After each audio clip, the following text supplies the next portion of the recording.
you can, and this is very, very common.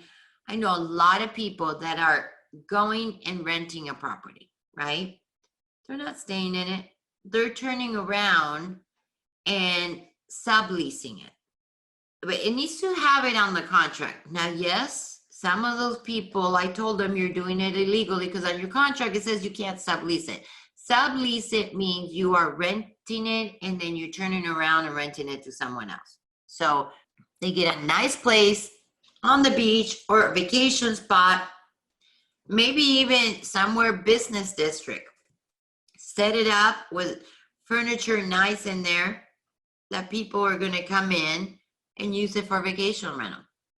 Vacation rentals, you can make so much more money, but there's an art to Airbnb vacation renting. So you can do really, really good, but you have to be on top of it. And you want to make sure you get your ratings. So that is subleasing.